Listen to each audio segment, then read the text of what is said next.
Cláudio Humberto, nosso convidado, que sabe tudo de Fórmula 1 e é quem solta a voz nas corridas, já está conosco. É o showman. Olha, o Serginho, é um privilégio contar com ele aqui no Grupo Bandeirantes de Comunicação. Eu sou muito orgulhoso dessa presença dele aqui entre nós. É o melhor narrador de Fórmula 1 da história. Ele arrepia quando fala. Além de tudo isso, o Ronald Gimenez, o Sérgio é botafoguense, é alvinegro. Saudações alvinegras, Serginho, bom dia. Saudações alvinegras, meu mestre Cláudio Humberto, meu espelho Cláudio Humberto. Um grande abraço a você, ao Ronald, aos ouvintes da Rádio Bandeirantes. Já estamos aqui no Autódromo José Carlos Passe, onde tem uma confusão no trânsito. Milhares de pessoas estão se dirigindo aos portões de acesso. Já está rolando aqui uma categoria F4, que é uma das preliminares aqui da Fórmula 1, a turma já está se divertindo por aqui. Inclusive, Cláudio, tem um dos carros da Fórmula 4, ele é um carro do Botafogo, com o escudo do Botafogo, e ele está em sétimo. Eu estou torcendo muito por ele aqui, mas acho que não vai dar não, viu? É, exatamente, é o filho de uma pessoa querida aqui de Brasília.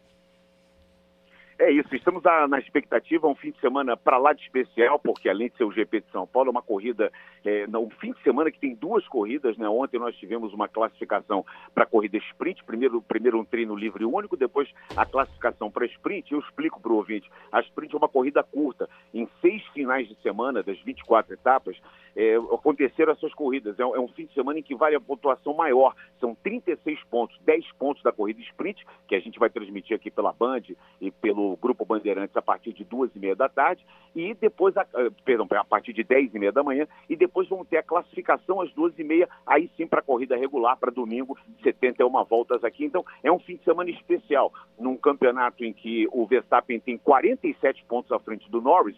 É uma prova especial porque tem 36 pontos em jogo, e daqui para o final da temporada, são mais 4 etapas, serão 124 pontos, ou seja, a Fórmula 1 está em aberto para a disputa desse título da temporada 2024. Sérgio Maurício, eu queria um palpite seu, por favor. Vai dar McLaren ou o Verstappen vai acabar com essa brincadeira e ganhar essa de hoje?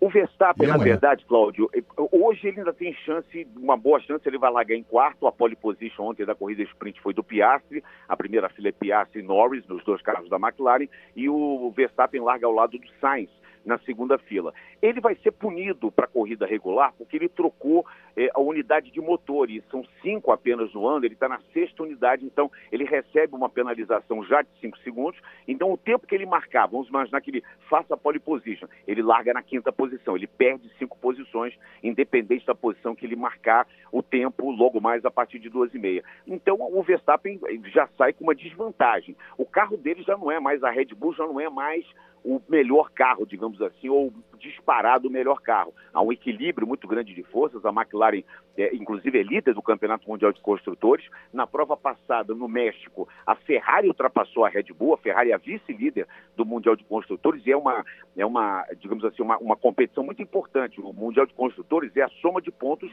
dos 2 pilotos de cada equipe. E isso dá uma fatia no bolo muito maior no final do ano, em termos de premiação. A fatia do bolo de quem é primeiro, segundo, ela é gorda, é maior. Então é muito importante essa soma de pontos. E o Verstappen não está tendo o auxílio do Checo Pérez. E mais, a Ferrari parece que resolveu participar das 2 corridas que a Ferrari vem dominando, né? Foi vencedora no GP dos Estados Unidos e também no México. Nos Estados Unidos com Leclerc e no México com Sainz. Então eu acredito que o Verstappen não vai ter vida boa. Mas a gente sabe que ele é um tricampeão mundial, é um cara de uma capacidade extrema, um piloto muito rápido. Ele vai, obviamente, lutar pelos pontos. Mas ele agora, se a gente puder fazer um parâmetro com o futebol, né, uma comparação, ele já está jogando com o regulamento debaixo do braço. Ele não precisa mais vencer. Se ele chegar em segundo, fizer um terceiro, como ele tem ainda, digamos, uma gordura para queimar, esses 47 pontos de vantagem, isso para ele já é um conforto, né, para a disputa das próximas 4 corridas e, quem sabe, ele se tornar também um tetracampeão mundial. Sérgio Maurício, eu queria saber de você o seguinte. Primeiro, uma pergunta. O amigo é quase praticamente contemporâneo da minha carreira também. Quanto tempo você narra especificamente corrida de automóvel?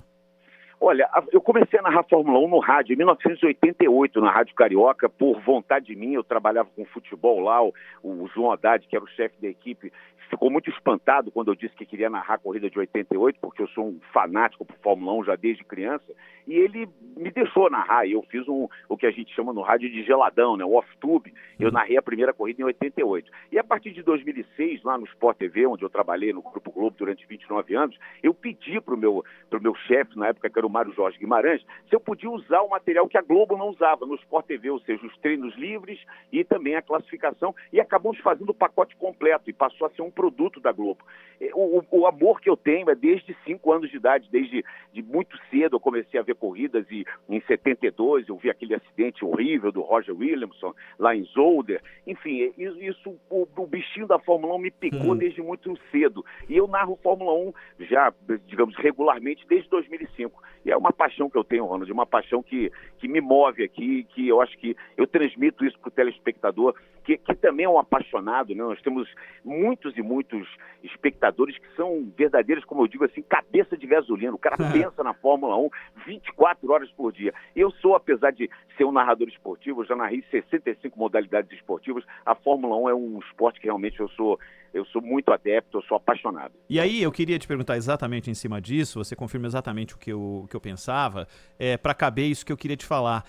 Antes, a identificação, os carros de Fórmula 1, por exemplo, eram muito iguais, né? Os carros, os dois carros da equipe, e vocês identificavam pelo capacete. Eu achava uma loucura. Como é que pode o cara identificar pelo capacete numa reta, ou na largada, ou os caras largaram lado a lado? Eu queria saber de que forma a tecnologia ajudou a narração da Fórmula 1 com o passar dos anos, hoje com um aparato gigantesco para te apoiar durante as provas.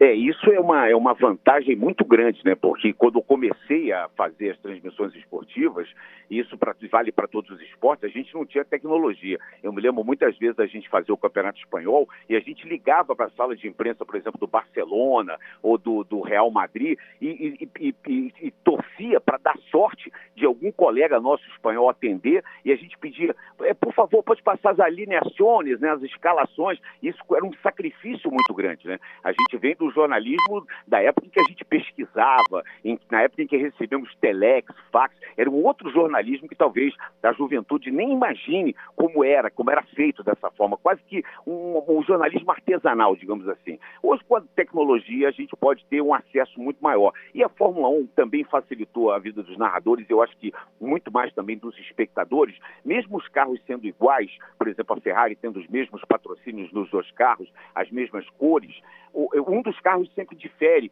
com uma tonalidade amarela na parte de cima, na entrada de ar. Então, por exemplo, a Ferrari do Leclerc, número 16, ela não tem a parte de cima amarela. A do Sainz já tem. Isso vale para todas as equipes, então já é um identificador. Porque se a gente fosse esperar hoje identificar pelo capacete, porque antigamente o piloto ficava com o mesmo capacete a vida inteira. Todos tinham o mesmo desenho, o Piquet, o Senna, todos tinham o mesmo desenho. E hoje não, os capacetes são, digamos assim, a cada corrida tem um capacete novo. E a gente ia ficar completamente perdido se fosse ainda na época antiga. Então essa cor amarela é exatamente um diferencial e nos ajuda na transmissão, assim como também a tecnologia, os aplicativos, o aplicativo da Fórmula 1 que vai mostrando o tempo de volta, a posição do piloto. Isso auxilia muito o narrador, viu, Ronald? Olha, eu até estava lembrando agora do meu filho aos 8, 10 anos, ele corrigia irritado pessoas que passavam assim na frente da televisão e ele ficava meio... E aí apontava, olha aí o Senna e tal. Ele, esse é o Berger. Porque ele conhecia, ele identificava exatamente pelo capacete, né? E ele ficava revoltado como é que as pessoas não percebiam essa diferença. É um cabeça de gasolina, né? Exatamente, até hoje. Hoje já me deu netas lindas, maravilhosas. Que coisa linda. Mas, Sérgio, eu queria saber de você o seguinte, eu estava conversando, estávamos conversando aqui, o Ronald e eu, no começo do programa, e eu dizendo que que ainda sinto saudades, né, dos tempos dos motores V8, dos V12 e tal, aquele barulho maravilhoso, aquele ruído, aquela música maravilhosa, né?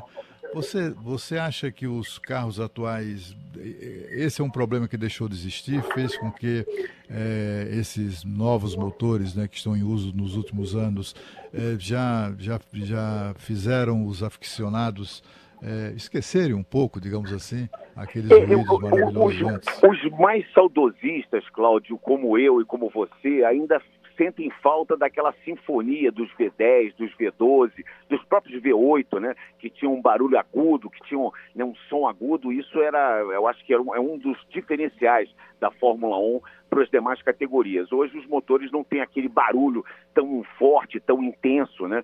Mas e hoje, inclusive, vai acontecer um negócio muito legal, porque o Hamilton vai andar com um carro que foi do Ayrton Senna, o carro de 91, e a gente vai poder ouvir o motor V10 aqui em Interlagos, coisa que não acontece há muitos e muitos anos, né? Eu acho que vai ser uma oportunidade nossa muito grande aqui, de quem está aqui presente, e quem vai acompanhar pela Band e pelo Band Esportes também vai ver ao vivo. Mas isso... Ele já fez isso antes, né?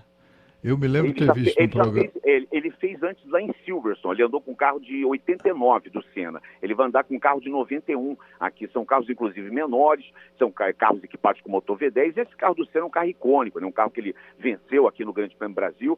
E o Hamilton está super animado para isso, né? Mas os motores, isso aconteceu muito em função da própria ecologia, né? Do próprio sentido da Fórmula 1 de transformar o esporte menos poluente, digamos assim, não só sonora, como fisicamente também em relação à fumaça. Então, os motores diminuíram, passou o motor de combustão, passou a ter um motor elétrico junto, né, que impulsiona o carro, isso muito em função do lado ecológico, digamos assim, da nossa sociedade. Vamos lá para Interlagos, o Paulo do Vale tem uma pergunta para o Sérgio Maurício. Fala, PDV. Com o Serginho, que vai dar mais um show aqui em Interlagos, né? Já está dando esse show e novamente, e em 2025 também, o que é importante. Ô Serginho, chama a atenção esse fenômeno que a gente está acompanhando aqui em Interlagos do Franco Colapinto, piloto argentino, porque ele, claro, é muito promissor, ele tem um futuro muito grande pela frente, ele surge como uma novidade dessa temporada, né? Depois da demissão do Sargent pela Williams. E o argentino, assim como no futebol, ele compra a ideia e o apoio que o Colapinto vem recebendo aqui em Interlagos é uma coisa de louco, né? São cerca de 2.000 argentinos aí, com bandeira, gritando, fazendo como se fosse torcida de futebol. Queria que você falasse um pouco disso e também, hoje ele é o piloto sul-americano que a gente tem. O Brasil já teve por muito tempo pilotos depois do Senna, e acho que o Rubinho é um baita injustiçado. A gente teve o Burt, a gente teve o próprio Bruno Senna, a gente teve o Nelsinho Piquet, filho do Piquet. E assim, eu sinto que nunca houve uma comoção de fato da torcida brasileira com relação a esses pilotos, porque eu acho que o brasileiro ficou muito acostumado à vitória, né, à glória com o Ayrton Senna. O argentino ele já tem talvez uma outra cultura com relação à torcida. A segunda pergunta que eu faço hoje, surgindo um brasileiro na Fórmula 1, como existe a possibilidade para os próximos anos, será que o brasileiro abraçaria, independente de qualquer coisa, assim como o argentino está fazendo com o Colapinto, Serginho? PDV, um grande abraço para você. A gente vai se ver daqui a pouquinho, cruzando com certeza aqui em Interlagos. Uma ótima transmissão para vocês.